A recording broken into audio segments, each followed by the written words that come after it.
¡Preparen! ¡Apunten!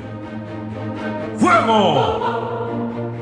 Hay injusticias en el mundo que para poder borrarse de la historia solo pueden ser lavadas con sangre. ¡Viva la libertad! ¡Viva la independencia! ¡Muera el mal gobierno!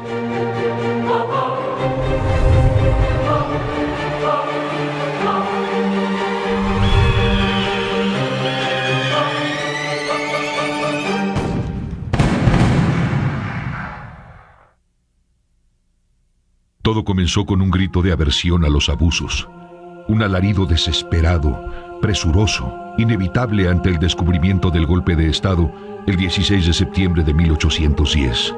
Hoy, 30 de julio de 1811, sirva mi muerte para limpiar 300 años de injusticias contra los naturales de piel de bronce, indios cuyo trabajo y sufrimientos no tienen mayor trascendencia para los gachupines que la pena de cualquier animal de carga.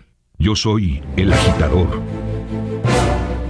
ex rector del ilustre colegio de San Nicolás en Valladolid. A la muerte de mi hermano, ocupé su lugar como cura del pueblito de Dolores, criollo, como me dicen los peninsulares, es decir, los que nacieron en España. Miguel Gregorio Antonio Ignacio Hidalgo y Costilla Gallaga Mondarte Villaseñor es mi nombre. Fui proclamado capitán general de América por 50,000 hombres en los campos de Celaya. Nunca pensé que las largas charlas secretas sobre la necesidad de la independencia en la casa del corregidor Miguel Domínguez tomaran forma.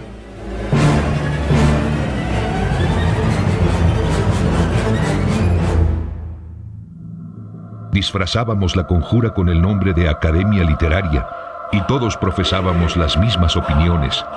La defensa militar de España por los franceses había sido suficientemente subsidiada por la Nueva España. Muchas comunidades indígenas estaban descontentas porque les habían sido arrebatadas sus tierras.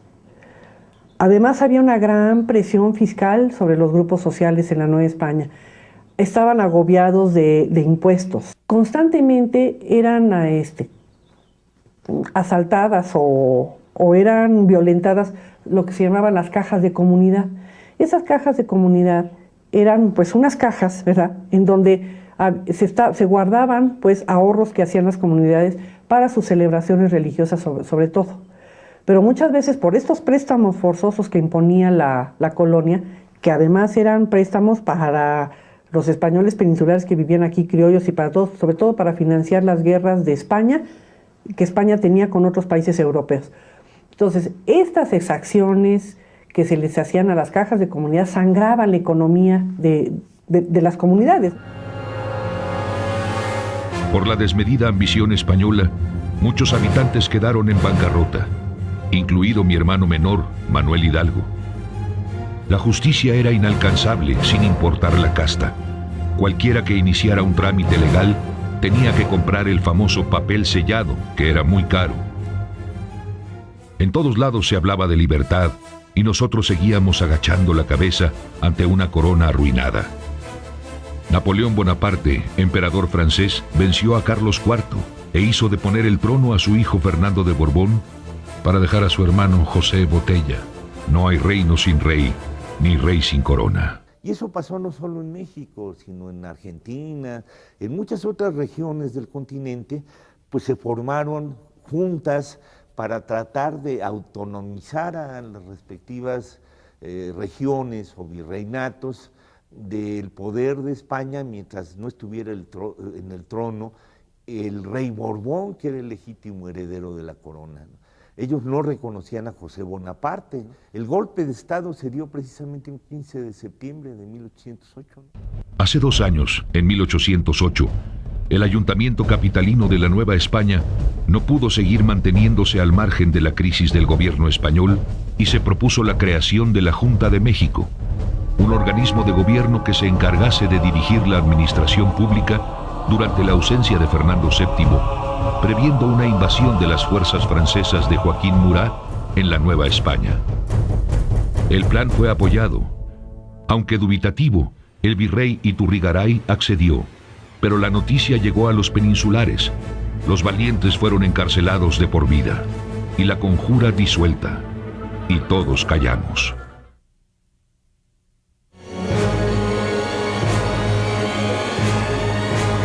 La chispa resurgió en Querétaro con el mismo resultado por causa de la traición. El 10 de septiembre de 1810, la conspiración fue descubierta. Y el 13 de septiembre hubo otra delación, en la que se implicaba a los hermanos Emeterio y Epigmenio González, así como al corregidor Miguel Domínguez. Oportunamente el corregidor se dio cuenta de las denuncias. Las autoridades catearon las casas de los hermanos González en busca de armas y las encontraron. Don Epigmenio fue aprehendido. El corregidor y su esposa también. Pero antes, doña Josefa Ortiz de Domínguez se dio prisa en avisar al capitán Allende. Como el enviado de la corregidora no encontrara a Allende, le informó lo sucedido al capitán Juan Aldama, quien se puso inmediatamente en camino hacia Dolores para alertarme. Agitado me encontró a las 2 de la mañana. La guerra había tomado su cauce.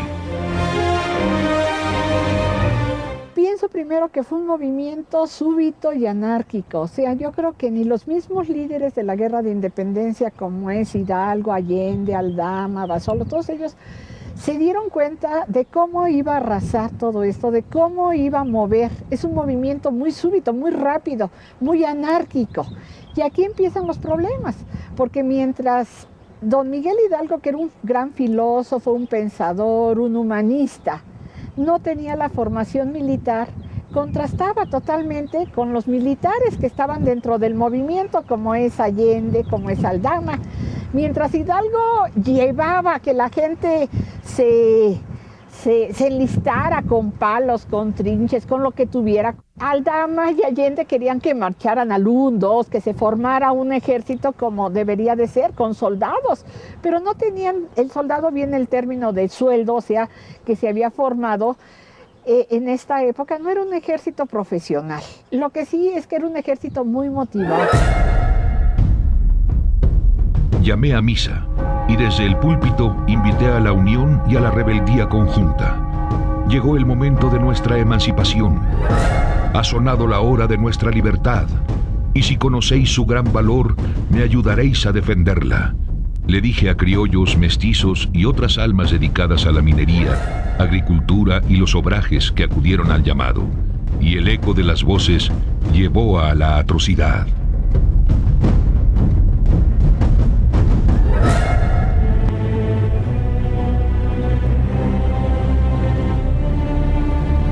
Salimos de la iglesia siendo ya un ejército, y en Atotonilco asimos el estandarte de la Virgen de Guadalupe como nuestra generala. Entramos a San Miguel y se nos unió el ejército de dragones que comandaba Allende. Continuamos a Celaya y Salamanca. Finalmente, asaltamos la Alhóndiga de Granaditas. Mueren muchos españoles degollados por este gran ejército que viene con Hidalgo. Pues hay como una especie como de catarsis, ¿no? Estos grupos populares en contra de los opresores, ¿no? Que se considera que eran los españoles.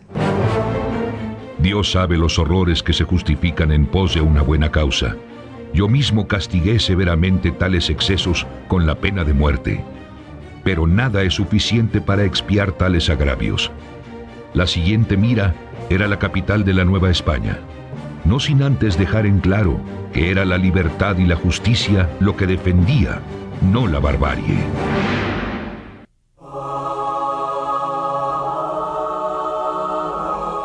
Han pasado ya 40 días de sinuoso camino rumbo a la capital. Ya es 26 de octubre de 1810. El tumulto sigue creciendo, formando una ciudad errante que engrosa sus filas más y más en cada sitio que pisa. Charo Indaparapeo, Acámbaro, Marabatío y ahora El Oro.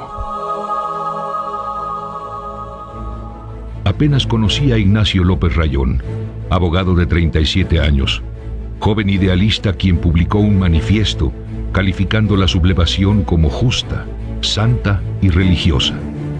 Sin otro afán que la justicia, Rayón me alcanzó en Marabatío para expresarme su lealtad por la causa, y justo en El Oro posee algunas de las 7 productivas minas que lamentablemente han tenido que cerrar este año.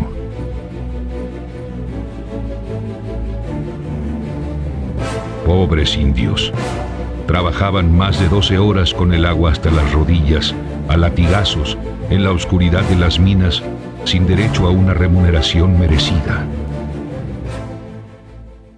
El pasado 20 de octubre, justo en Charo Indaparapeo, grata sorpresa me llevé cuando mi pupilo, ahora todo un hombre de fe, José María Morelos y Pavón, me sorprendió al ofrecerse como capellán para acompañar nuestro ejército hacia la Ciudad de México.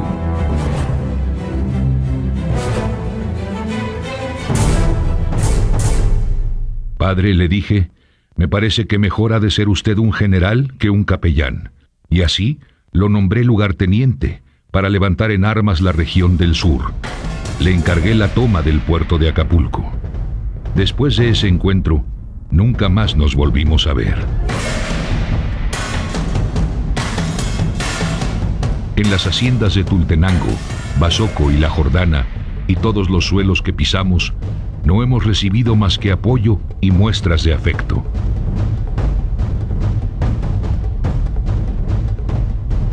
Siguen su trayecto por Michoacán y entran al Estado de México.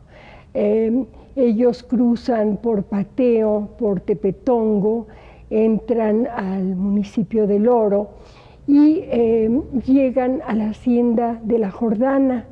Incluso quiero decirles que un amigo mío, el doctor Benigno Rojas, en una ocasión me mostró documentos de su familia. Benigno Rojas era dueño de la hacienda de La Jordana, su bisabuelo era dueño de esta hacienda y él conserva los documentos en donde Hidalgo le pide reses y le pide trigo para alimentar a las tropas insurgentes, diciéndole que posteriormente, una vez de que se consume la independencia, él le va a pagar todos estos gastos. Esto me pareció muy interesante porque es una escena cotidiana, pues, de la lucha, del esfuerzo que hacía Hidalgo, de alguna manera encauzando a miles de personas que carecían de todos los recursos y que participaban en esta insurrección. En cada pueblo que atravesamos, los curiosos que se asombran por el contingente de 50,000 almas nos miran como redentores. La hierba huele a vida por las mañanas. Se pinta el cielo de una nueva oportunidad, un día más, una mañana más. La nación que tanto tiempo estuvo aletargada, despierta repentinamente de su sueño a la dulce voz de la libertad.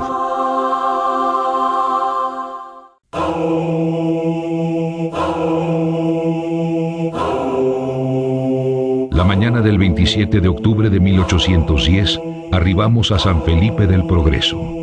Nos recibieron al vuelo las campanas. Oficié un Te Deum en la humilde capillita y me entregaron 2 cañones que mandé fundir en Guanajuato.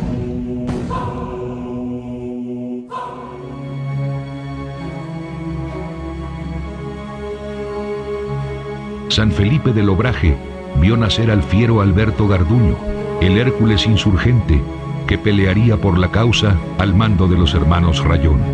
La improvisada orbe continuó su paso, sutil e inexorable, hacia la muerte. Pasa también por la hacienda de La Jordana, por Jocotitlán, después ya llega a las márgenes del Lerma, finalmente ya arriba a Toluca el 28 de octubre de 1810. Ahí es recibido por varios criollos.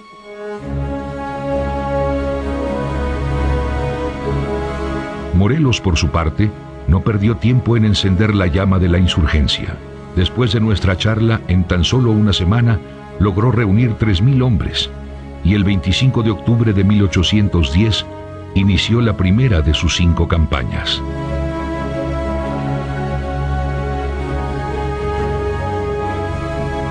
Con 25 hombres salió de Carácuaro rumbo al puerto de Acapulco, tal como se lo pedí, dando importancia primordial a la calificación de las tropas por sobre su cantidad. Prefería contar con pocos soldados, siempre que fueran disciplinados y competentes para el combate, criterio que definió la composición del ejército para la insurrección del sur. Y es una estrategia que va a utilizar y que va a conocer muy bien en este momento Morelos. O sea, que es el segundo movimiento que podamos decir en la Guerra de Independencia y que lo puede hacer directamente. Y entonces por ahí van a entrar hacia todo lo que es pues la parte suriana, todo lo que es. Además, bueno, estos movimientos se van a hacer en el momento en que hay alimento por ahí, o sea, en donde pueden cosechar algo de maíz, en donde pueden comer y el ejército no tiene que cargar los alimentos. No estamos hablando de un ejército donde le lleguen en paracaídas los alimentos, sino un ejército en donde tiene que abastecerse de lo que hay en el medio ambiente o que se tiene ahí en el medio ambiente.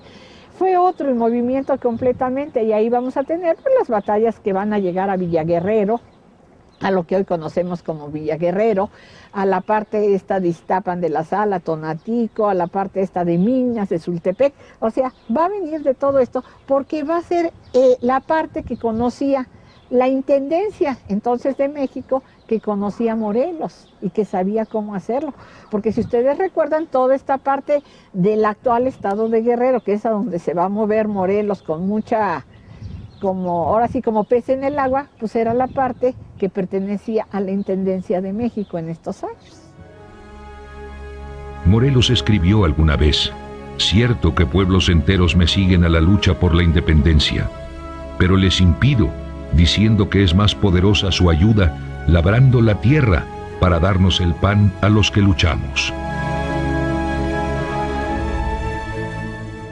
13 centavos ganaban los campesinos por jornada de sol a sol, y los que siguieron nuestros pasos empezaban temprano el día, pero nunca sabrían si llegarían al final de él para ver cómo se ocultaban las estrellas.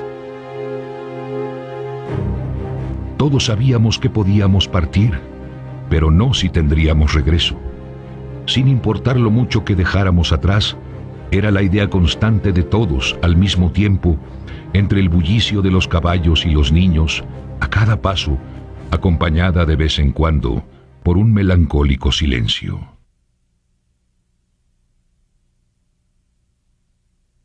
Sin dinero no hay guerra, como ustedes saben. Y la guerra es un gran aliciente económico para crear. Si un día pudiéramos diseccionar una nación para estudiarla, como lo hace uno con las ranas, seguro veríamos que su corazón es la ley, que le rige con justicia y libertad. El Congreso sería su boca, y su líder, el cerebro, que dirige todos sus pasos. Pero indudablemente, el comercio sería su sangre. Por casi 300 años, la sangre de nuestra tierra estuvo inmóvil hasta 1765, cuando la corona decretó la libertad de comercio entre España y América, medida que se aplicó 24 años después.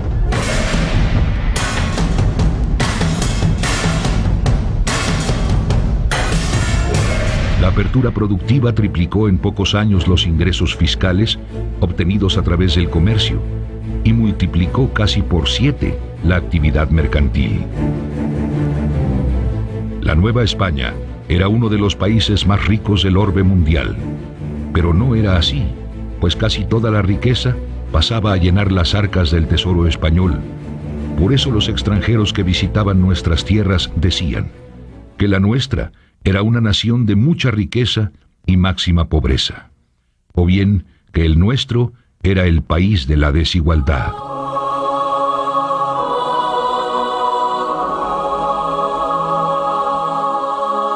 El Valle de Toluca, un inmenso granero, se consideraba extendido desde las llanuras que rodean a Tlacomulco, a través de las cuales corría el viejo camino colonial para las minas de Agangueo y Tlalpujagua hasta Metepec. Pero a pesar de tener tierras fértiles, había cultivos prohibidos para los criollos, justamente por ser lucrativos.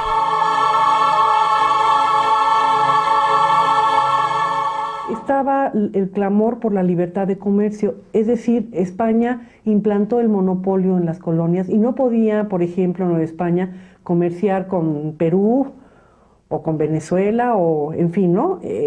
Había un monopolio español. Además, estaban prohibidos varios cultivos, señaladamente el del vino, el de la vid, y había también el monopolio del tabaco por parte de los funcionarios españoles, que eran ramos pues, muy productivos. Claro que había gente que obviaba las prohibiciones y a veces lo hacían clandestinamente, pero no se podía hacer de manera general. Estos rumbos obligadamente recorría don Miguel Sánchez, desde Querétaro y Huichapan hasta la Huasteca. Hábil para la gente, don Miguel era agricultor y comerciante. Por sus constantes viajes, algunos de los conspiradores de Querétaro le encargaban llevarme cartas, o a los generales Allende o Aldama, de manera que estaba enterado de los planes insurgentes. Iniciada la lucha, se presentó ante mí y lo nombré brigadier. Pronto sus acciones incitaron a la rebelión en la hacienda de los agustinos en San Nicolás, Michoacán, y de ahí, con el grupo de indígenas que pudo reunir, principalmente del territorio Mazahua, ocupó Huichapan. En ese lugar se le unió Julián Villagrán y su hijo José María, conocido como El Chito, además del párroco del pueblo, José Julián Teodoro González. Juntos llegaron a incursionar hasta Tlalnepantla, combinando sus movimientos con los del grupo que yo encabezaba. Sitiaron Querétaro el 30 de octubre, el mismo día que mi tropa y yo llegaríamos a Lerma. Ellos entraban a las poblaciones y se incautaban de lo que podían, ¿no? Pues los que pagaron el pato fueron abarroteros, fueron también campesinos, porque llegaban también a comunidades campesinas y se comían los guajolotes, se comían los puercos. Entonces, pues, la principal aportación del Estado de México, no solo a la Guerra de Independencia, sino a todos los movimientos armados que han pasado por esta región, pues es servir como granero, como fuente de abastecimiento de alimentos, aparte de tropa, porque muchas veces se aplicaba el sistema de leva y eran jóvenes campesinos los que eran llevados a combatir en estas luchas, ¿no? Los que podían, pues se burlaban una dama, ¿no? También los padres de familia escondían a sus hijas para que no cayeran en manos de la multitud hambrienta, sedienta. Y obviamente, pues cuando tomaban una población, pues, se iban sobre los víveres, ¿no? Los jamones, los encurtidos, los quesos y obviamente el dinero.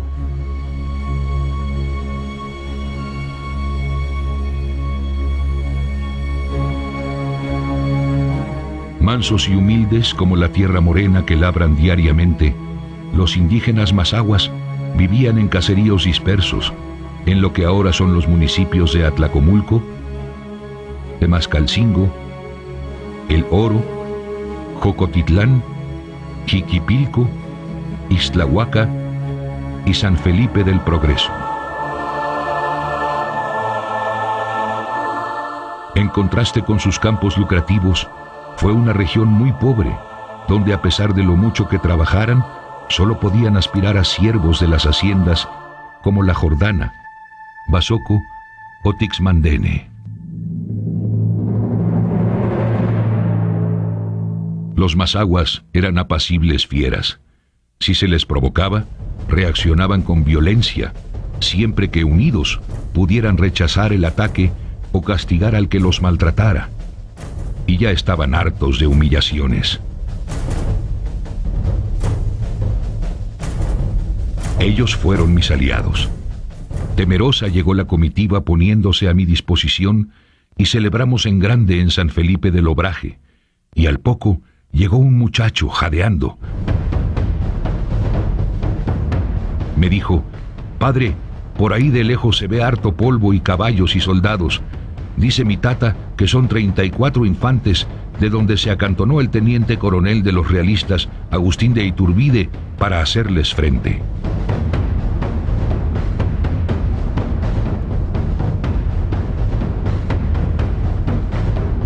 Iturbide era un joven de apenas 27 años. Por un momento pensé que en lugar de enfrentarme, podría convencerlo de unirse a la causa. Así que envié un embajador para ofrecerle el grado más alto, de teniente general del ejército insurgente. Sin embargo, ofendido, lo rechazó y se retiró para unirse al general realista Torcuato Trujillo, quien avanzaba a Lerma. No podíamos alargar más la fiesta. Era momento de seguir nuestro camino. El general Calleja pensaba sitiarme pronto.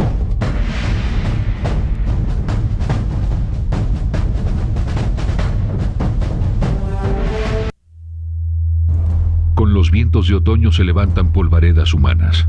Miles de pies al unísono aran el camino a la libertad.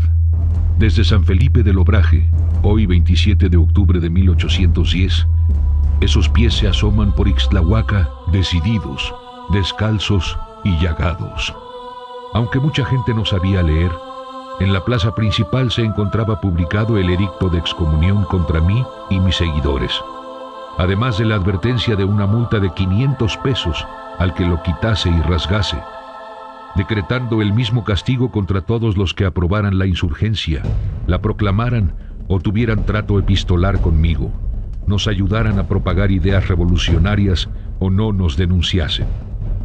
El Tribunal de la Inquisición tenía abierto un juicio en mi contra desde julio de 1800. Se reanudó el proceso en septiembre de 1810 y se me declaró amante de la libertad que proclamaban los enciclopedistas y en consecuencia hereje. No obstante, arribó sin ser invitado el cura de Jocotitlán, don José Ignacio Muñiz, para traerme el mandato de la Inquisición. En plena fiesta mostró los edictos del obispo de Valladolid, Manuel Abad y Queipo, del arzobispo y del Santo Oficio. Salí de mis cabales.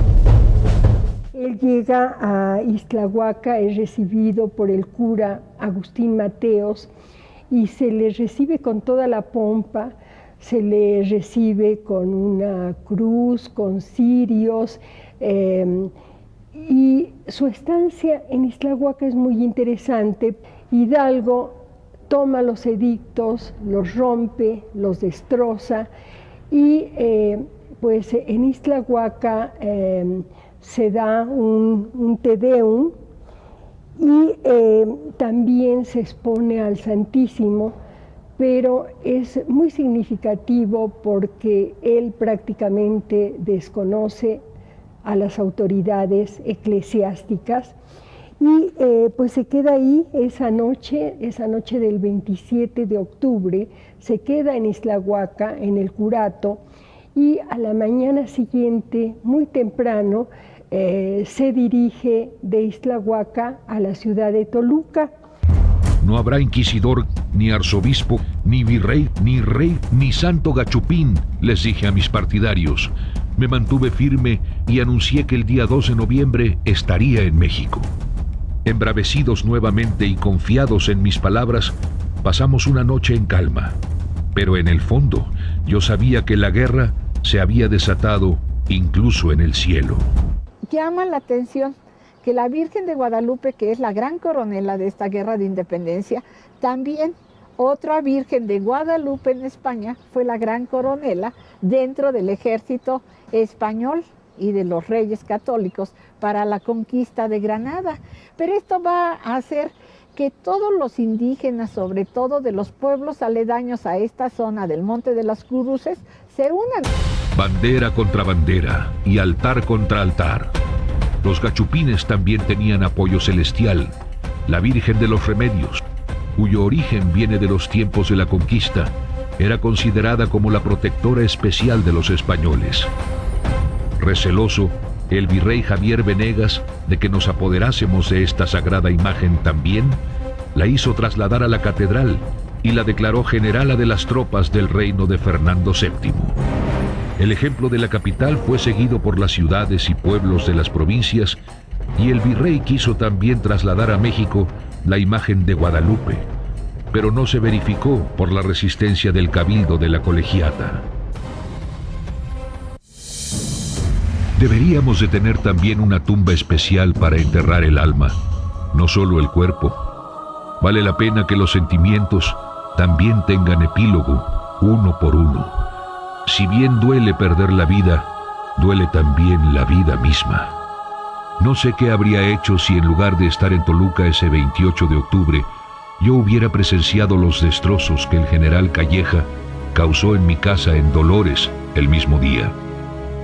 Moreras, hornos, panales y libros, mi familia huyendo de la tropa de Calleja, el curato en desorden, las puertas abiertas sin llaves, los muebles hechos pedazos y sucios, las piezas también sucias.